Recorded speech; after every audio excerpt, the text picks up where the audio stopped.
안녕하세요, 여러분. 저는 스위스 출신의 리사 슈나이더라고 해요. 지금은 독일 하이델베르크 대학교에서 문학을 공부하고 있어요. 여러분은 스위스에 대해 어떻게 생각하시나요? 스위스는 아름다운 알프스 산맥과 맑은 호수, 그리고 세계적으로 유명한 초콜릿과 시계로 잘 알려져 있죠. 제가 자란 곳은 스위스의 작은 마을로 맑고 깨끗한 공기와 자연 경관 덕분에 항상 평화로움을 느낄 수 있었어요. 그러나 이렇게 평화로운 스위스를 떠나 더 넓은 세상을 경험하고 싶어서 독일로 유학을 오게 되었답니다. 어렸을 때부터 다양한 문화를 접하는 걸 정말 좋아했는데 특히 한국 문화를 접하게 되면서 한국 드라마와 음악에 푹 빠지게 되었고 그 덕분에 한국어도 조금 배웠답니다. 제가 좋아했던 드라마는 도깨비, 미스터 션샤인, 호텔 델루나 같은 작품들이에요. 이 드라마들은 한국의 역사와 문화를 잘 보여주면서도 감동적인 스토리와 뛰어난 연기력으로 마음을 사로잡았죠. 음악 쪽에서는 BTS, 블랙핑크, 아이유 같은 아티스트들의 노래를 즐겨 들었어요. 그들의 음악은 에너지가 넘치고 가사도 깊이 있어서 한국 노래 가사도 종종 외우기도 했죠. 제가 다니고 있는 하이델베르크 대학교는 1386년에 설립된 독일에서 가장 오래된 대학 중 하나예요. 철학자의 길이라는 아름다운 산책로와 네카강변의 멋진 풍경 덕분에 유럽에서 가장 아름다운 대학 중 하나로 손꼽히죠. 이곳은 인문학과 자연과학 분야에서 세계적으로 인정받고 있고 전 세계에서 온 유학생들이 함께 공부하고 연구하는 곳이라 더 이곳으로 대학 진학을 하고 싶었던 마음이 컸습니다. 사실 제가 문학을 전공하게 된 이유는 한국의 콘텐츠를 접하면서였어요. 한국의 드라마는 완성도 높은 스토리와 감동적인 내용으로 세계적으로 인정을 받고 있잖아요. 저도 그런 스토리를 만들어낼 수 있는 작가가 되고 싶었어요. 한국 드라마를 보면서 느낀 감동과 영감을 제 작품에 담아내고 싶다는 꿈을 꾸게 되었거든요. 그리고 독일의 학교에서 저는 한국인 유학생 윤소희를 처음 만났어요. 소희는 단정한 단발머리에 큰 눈과 밝은 미소를 가진 정말 사랑스러운 친구예요. 항상 침착하고 조용하지만 필요할 때는 용기를 내는 모습이 참 인상적이었어요. 제가 소희를 더 좋아했던 이유는 한국에 대한 궁금증과 호기심 때문이기도 했어요. 한국 문화를 정말 좋아하던 저는 한국인 친구를 사귀고 싶었고 소희는 그런 저에게 딱 맞는 친구였죠. 소희는 한국에서도 수재로 알려져 있었고 영어는 물론 독일어도 정말 능숙하게 구사했어요. 교수님들 사이에서도 높은 평가를 받았고 친구들과의 소통도 아주 자연스럽게 했죠. 소희와 저는 도서관에서 처음 만났어요. 같은 문학과 과제로 인해 자연스럽게 대화를 나누게 되었고 그 이후로 함께 공부하는 시간이 많아졌어요.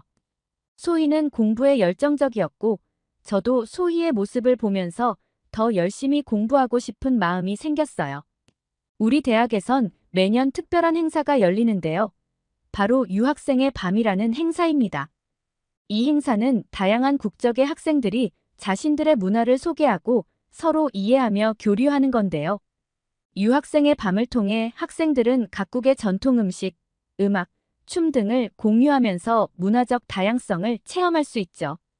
이 행사의 가장 큰 장점은 학생들이 서로의 문화를 존중하고 이해하는 태도를 기를 수 있다는 점이에요. 또한 새로운 친구를 사귀고 글로벌 네트워크를 형성할 수 있는 기회가 되기도 해서 저도 이 행사에서 다양한 국적의 친구들을 사귀곤 했어요. 그런데 올해 행사에선 이탈리아 유학생 마르코 때문에 분위기가 정말 좋지 않았어요. 사건은 이탈리아 유학생 마르코가 한국의 김치를 비하하면서 음식을 썩혀 만든다고 비난했기 때문인데요. 마르코는 키가 크고 잘생긴 외모를 가졌지만 그와 반대로 성격은 거만하고 무례했어요. 그는 항상 자신이 최고라고 생각하며 다른 사람들을 무시하는 태도를 자주 보였죠. 마르코는 종종 다른 유학생들을 무시하는 발언으로 불편하게 만들곤 했습니다. 한국의 김치를 비하한 것도 그의 만행 중 하나였지만 그는 다른 아시아 국가 출신 학생들에게도 무례한 발언을 서슴지 않았어요. 일본 학생들에게는 그들의 음식이 너무 짜고 건강에 나쁘다고 조롱했고, 중국 학생들에게는 그들의 문화가 시대에 뒤떨어졌다고 비난했습니다. 이런 행동들로 인해 마르코는 학교에서 친구들 사이에서 매우 안 좋은 평판을 얻고 있었어요. 대부분의 학생들이 마르코가 그런 발언을 하면 그려러니 조용히 넘어가는 편이었는데요. 유일한 한국인 유학생 소희가 오고 나선 그 판도가 완전히 바뀌어 버렸어요. 소희는 마르코의 김치 비하 발언에 굴하지 않고 침착하게 자신의 스마트폰을 꺼냈어요. 소희는 한국의 첨단 기술과 문화, 그리고 세계적인 인정을 받은 한국 음식에 대한 다큐멘터리 영상을 틀더니 마르코를 포함한 다른 국적의 친구들에게 같이 보자고 제안하더라고요. 그 영상에선 프랑스와 이탈리아의 유명 셰프들이 한국 음식을 극찬하는 장면이 나왔고, 그 영상을 본 친구들 모두 감탄했어요. 소희는 세계 유명 셰프들도 한국의 음식을 극찬하는 마당에 감히 한국에 대해서 알지도 못하는 마르코 네가 그런 발언을 할 만한 일말의 자격도 없다는 것을 마르코와 언쟁할 필요도 없이 마르코 스스로 깨닫게 한 셈이었어요. 그렇게 이 영상은 강당의 분위기를 완전히 바꾸어 놓았죠. 학생들은 소희의 차분하고 확신에 찬 대응에 감탄했어요. 그 사건 이후로 소희는 학생들 사이에서 선풍적인 인기를 끄는 인싸가 되었어요. 많은 학생들이 겉은 차분하지만 내면은 강한 소희에게 반해버렸고, 자연스럽게 소희 주변에는 많은 친구들이 생겼죠. 그러나 마르코만큼은 그렇지 않았어요. 마르코는 소희의 인기를 시기하며 그녀를 괴롭히려는 여러 시도를 했습니다. 한 번은 소희가 도서관에서 공부를 하고 있을 때 마르코가 다가와 그렇게 앉아서 공부하면 1등이라도 하는 거냐는 불쾌한 농담을 던지며 방해를 했어요. 또 다른 사례로는 소희가 참여한 그룹 프로젝트에서 마르코가 의도적으로 소희의 의견을 무시하고 그녀가 기여한 부분을 깎아내리기도 했습니다. 하지만 누가 뭐래도 소희의 인성은 제 주변의 친구들 중에 넘버원이었어요. 한국인들은 다 이렇게 착한가요? 한 번은 소희를 포함한 다른 친구들과 함께 하이델베르크의 한 식당에서 식사를 하던 중 할머니 한 분이 돈이 부족해 먹은 음식값을 지불하지 못하고 있는 상황이 발생했어요. 할머니는 주머니를 뒤지며 당황한 표정으로 카운터 앞에서 서성이고 계셨죠. 소희는 이 상황을 보고 주저하지 않고 할머니에게 다가갔어요. 할머니, 제가 도와드릴게요. 라고 말하며 소희는 할머니 음식값을 대신 지불했어요. 할머니는 나처럼 힘든 사람을 도와줘서 정말 고맙다고 소희에게 말씀하셨어요. 소희는 별 말씀을요. 항상 건강하시길 바랄게요. 라고 답하며 할머니에게 따뜻한 미소를 보냈어요. 이 모습을 지켜본 친구들은 소희의 배려심과 용기에 깊은 감동을 받았답니다. 소희는 정말 따뜻한 마음을 가졌어. 그녀와 친구가 되어 정말 행복해라고 친구들은 말했어요. 소희를 보면서 한국인은 정이 많고 친절한 것 같다는 생각을 하게 되었어요. 그녀의 친절함과 배려심, 그리고 어려운 상황에서도 침착하게 대처하는 모습은 많은 사람들에게 귀감이 되었죠. 소희는 언제나 남을 먼저 생각하고 필요한 순간에는 망설임 없이 행동에 나서는 모습이 정말 멋졌어요. 그러던 어느 날 학교에서 세계의 문화라는 주제로 한 세미나 형태의 대회가 열렸어요. 이 대회는 각국의 학생들이 자국의 문화를 소개하고 그 중요성을 알리는 발표를 통해 경쟁하는 자리였어요. 수상자에게는 여행 경비가 지원되는 특전이 주어졌죠. 소희는 이 대회에 참가하기로 결심하고 열심히 준비했어요. 그녀는 한국의 역사, 문화, 기술, 그리고 음식에 이르기까지 다양한 주제를 다루며 완벽한 발표를 준비했죠. 대회 당일, 소희는 자신감 넘치는 모습으로 무대에 올라 발표를 시작했어요. 그녀는 유창한 영어로 한국의 아름다움과 독창성을 설명하며 청중들을 매료시켰어요. 특히 한국의 첨단 기술과 세계적으로 인정받는 음식 문화를 강조하면서 다큐멘터리 영상을 함께 틀었죠. 프랑스와 이탈리아의 유명 셰프들이 한국 음식을 극찬하는 장면은 많은 사람들에게 깊은 인상을 남겼어요. 소희의 발표는 심사위원들에게 큰 호평을 받았고 결국 소희는 당당히 1등을 차지하게 되었어요. 이로 인해 소희는 친구들과 함께 한국 여행을 갈 수 있는 여행 경비를 지원받게 되었죠. 소희는 기쁨을 감추지 못하며 우리에게 이제 나와 함께 한국에 가자고 외쳤어요. 우리는 모두 소희의 발표와 수상을 축하하며 여행 계획을 세우기 시작했답니다. 그래서 여름방학을 이용해 2주 동안 한국을 여행하기로 했어요. 저를 포함해 소희, 엠마 그리고 다른 친구들까지 총 5명이 함께 가기로 했어요. 한국에 도착하자마자 우리는 서울의 더 현대몰로 향했어요. 그곳은 정말 화려하고 크더군요.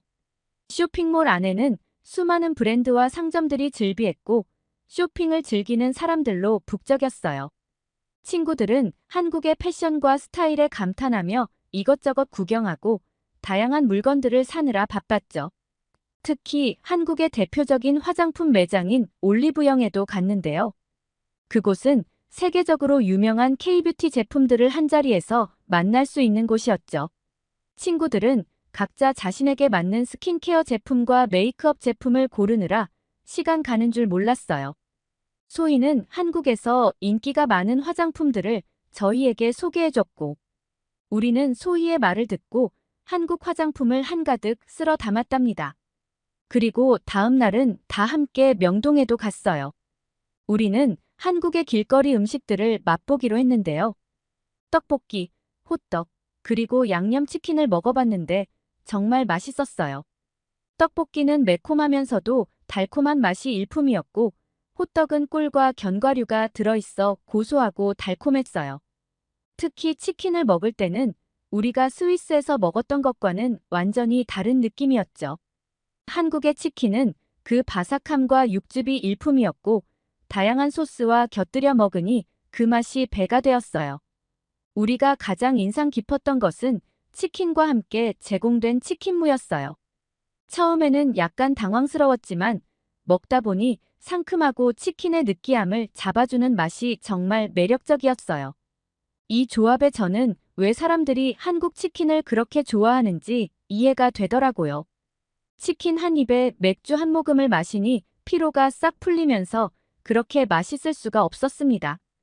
배가 터지도록 식사를 하고 나온 저희는 당연히 숙소로 돌아갈 줄 알았습니다. 그런데 소희는 이대로 들어가면 살찐다며 한강에 가서 산책하며 한강에서는 자전거도 탈 수 있다며 자신을 따라오라고 했어요. 한강에서는 자전거를 타며 아름다운 경치를 감상했어요. 한강의 자전거 도로는 아주 잘 정비되어 있어서 자전거를 타기 정말 좋았어요. 강변을 따라 달리면서 서울의 멋진 스카이라인을 볼 수 있었고 시원한 바람을 맞으니 기분이 상쾌해졌어요. 게다가 한강 주변에는 현대적인 건물들과 자연이 조화를 이루고 있었는데요. 강변을 따라 달리다 보면 서울의 다양한 모습을 볼 수 있었죠. 한쪽에는 고층 빌딩들이 하늘을 찌를 듯 솟아있고 다른 쪽에는 푸른 잔디밭과 나무들이 어우러져 있었죠. 자전거 도로 옆에는 조깅을 하는 사람들, 산책을 즐기는 가족들까지 다양한 사람들이 한강을 즐기고 있었어요. 한강에는 곳곳에 작은 공원들이 있어서 잠시 쉬어가기도 좋았어요.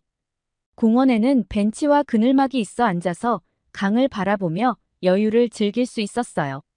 한강 다리 아래에는 다양한 예술 작품들도 전시되어 있어서 구경하는 재미도 있었죠. 소희는 저녁이 되면 한강 강변을 따라 조명이 켜지는데 더 낭만적인 분위기라며 독일로 돌아가기 전에 한강에 한 번 더 오자고 했습니다. 한강에서의 자전거 타기는 정말 잊을 수 없는 추억이 될 뻔했는데요. 갑자기 사고가 터졌어요.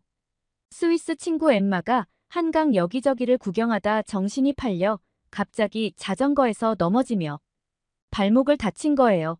엠마는 고통스러워하며 움직이지 못했고 상황은 급박해졌죠.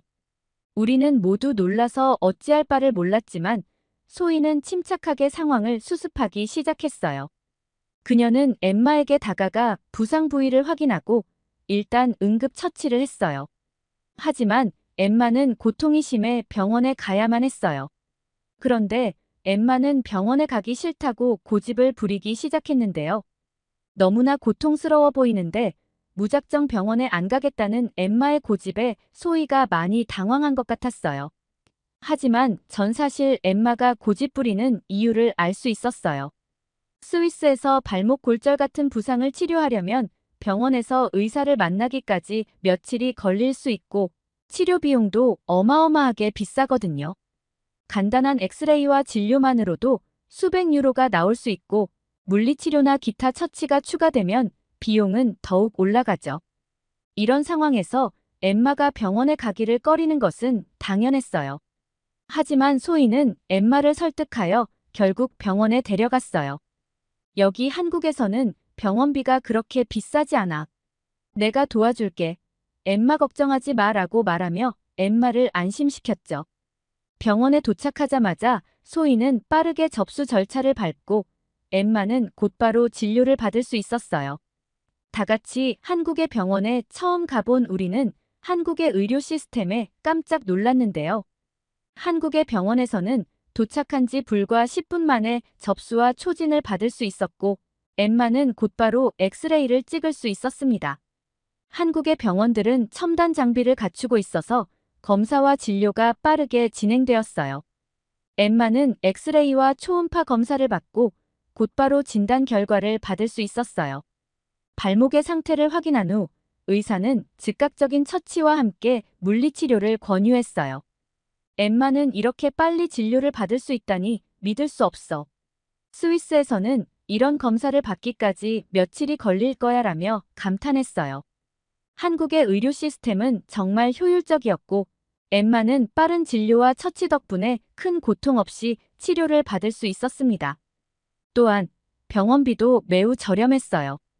엠마는 엑스레이와 초음파 검사, 그리고 물리치료를 받았는데 그 모든 비용이 한국 돈으로 약 10만 원 정도밖에 나오지 않았어요. 엠마는 놀라며 이 모든 걸 다 받았는데 이 정도 비용밖에 안 든다고. 정말 대단해. 라고 말했죠. 친구들은 한국의 저렴한 의료비에 놀라워하며 소희의 대처에 고마워했어요.